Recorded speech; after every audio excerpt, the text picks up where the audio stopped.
চাওক যে আসলতে অতিকে দুখৰ কথা আজি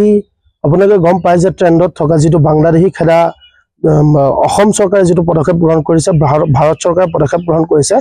আমি অসম সংখ্যালঘু সংগ্ৰাম পৰিষদে আমি পূৰ্ণ সহযোগ আৰু সমৰ্থন আগবঢ়াইছিলো কিন্তু আমি এটা কথা স্পষ্টকৈ কৈছিলো যে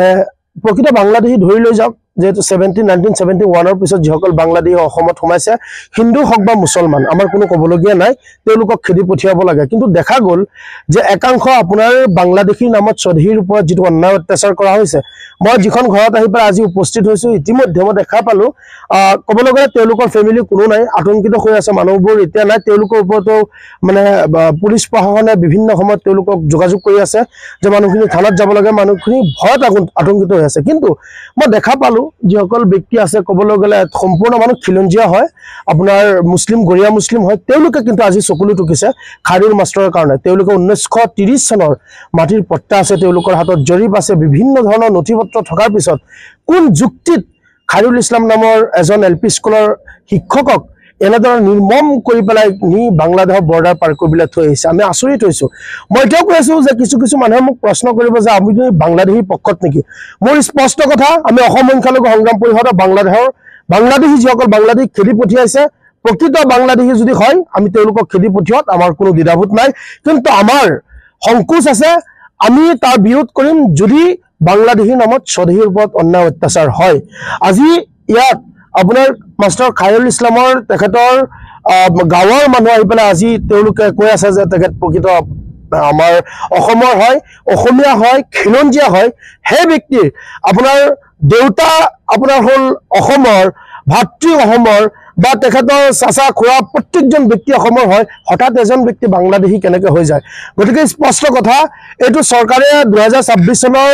নিৰ্বাচনী বৈতৰণি পাৰ কৰিবলৈ এটা কুচকাৱাজ তেওঁলোকৰ মানে এটা ৰাজনৈতিক ষড়যন্ত্ৰ হয় আৰু এই ষড়যন্ত্ৰক আমি অসম সংখ্যালঘু সংগ্ৰাম পৰিষদে ধিক্কাৰ জনাইছো আৰু খাইৰুল মাষ্টৰৰ লগতে যিসকল প্ৰকৃত ভাৰতীয় মানুহ বাংলাদেশী সজাইছে সেই ব্যক্তিসকলক কিন্তু মুকলাই তেওঁলোকৰ ঘৰত আমি আনি দিবলৈ অনুৰোধ জনাইছো আৰু তাৰ পিছত যদি এজন প্ৰকৃত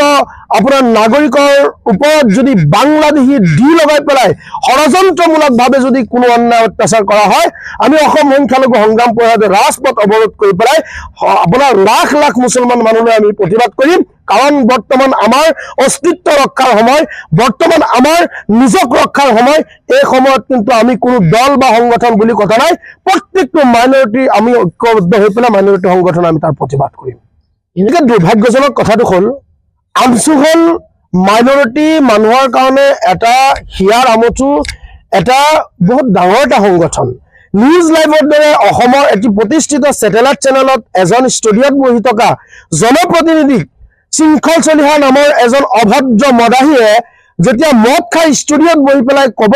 যে বাংলাদেশী ব্যক্তিৰ লগত আমি কথা নাপাতো তাৰ মানে কি বুজা গৈছে যিসকল ব্যক্তিক আপোনাৰ বাংলাদেশী সজাই বৰ্ডাৰত তেওঁলোকে মানে খেদি পঠিয়াইছে প্ৰত্যেকজন ব্যক্তি স্বদেশী হয় যদি জনপ্ৰতিনিধিক বাংলাদেশী বুলি ক'ব পাৰে আপোনাৰ যিসকল নেকি আপোনাৰ নিৰীহ লোক এওঁলোকক যে হাৰাশাস্তি কৰিছে এইটো 100% খাটাং যে